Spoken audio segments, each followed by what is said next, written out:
Israel अपने so called self defence के नाम पर वेस्ट एशिया में इंस्टेबिलिटी पैदा कर रहा है। ये एक गंभीर मुद्दा है जो पूरे दुनिया को प्रभावित कर रहा है। ईरान और इसराइल के बीच युद्ध का सिलसिला लंबा है। ये दोनों देश एक दूसरे के खिलाफ प्रॉक्सी वॉर्स लड़ते रहे हैं, जैसे हिजबुल्ला और हमास के जरिए। लेकिन जून 2025 में ये तनाव खुला युद्ध बन गया जब इसराइल ने ईरान की न्यूक्लियर साइट्स पर हमला किया, जिसे उन्होंने ऑपरेशन राइजिंग लायन का नाम दिया।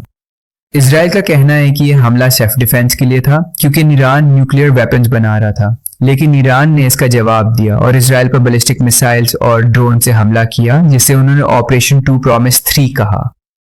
इस युद्ध में दोनों तरफ से कई लोग मारे गए, जिसमें सिविलियंस भी शामिल हैं। इस युद्ध में अमेरिका की भूमिका भी बहुत अहम है। अमेरिका ने कहा कि वो इसराइल के हमलों में शामिल नहीं है, लेकिन उसने इसराइल को इंटेलिजेंस और वेपन्स का सपोर्ट दिया। अमेरिका ने अपने 2 एयरक्राफ्ट कैरियर्स यूएसएस निमित्ज और यूएसएस कार्ल विंसन को मिडल ईस्ट भेजा है और ईरान को चेतावनी दी है कि अगर उसने यूएस बेसिस पर हमला किया तो सख्त जवाब मिलेगा।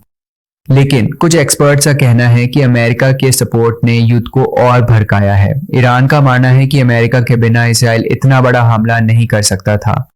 इसराइल अपने आप को सुरक्षित रखने के नाम पर ईरान की न्यूक्लियर साइट्स, मिलिट्री बेसिस और सिविलियन एरियाज पे हमले कर रहा है। इसने ईरान के सीनियर मिलिट्री कमांडर्स और न्यूक्लियर साइंटिस्ट को भी निशाना बनाया।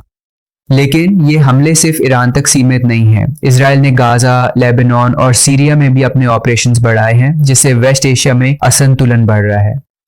ईरान का कहना है कि इसराइल के हमलों में 200 से ज्यादा सिविलियंस मारे गए हैं, जिसमें महिला और बच्चे भी शामिल हैं।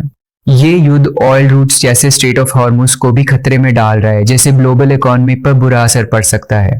इसराइल का कहना है कि ये सब सेल्फ डिफेंस के लिए है, लेकिन सवाल ये है कि क्या ये सच में सेल्फ डिफेंस है? इसराइल के हमलों ने न सिर्फ ईरान बल्कि पूरे वेस्ट एशिया में तनाव बढ़ा दिया है। हिजबुल्ला और हमास जैसे ग्रुप्स अभी कमजोर है, लेकिन ये युद्ध नए टेररिस्ट ग्रुप्स को जन्म दे सकता है।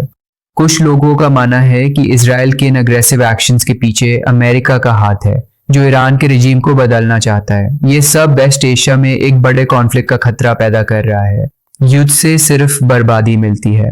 ईरान, इसराइल और अमेरिका को अब डिप्लोमेटिक रास्ता अपनाना चाहिए। यूएन और दूसरे देश भी इस तनाव को कम करने के लिए काम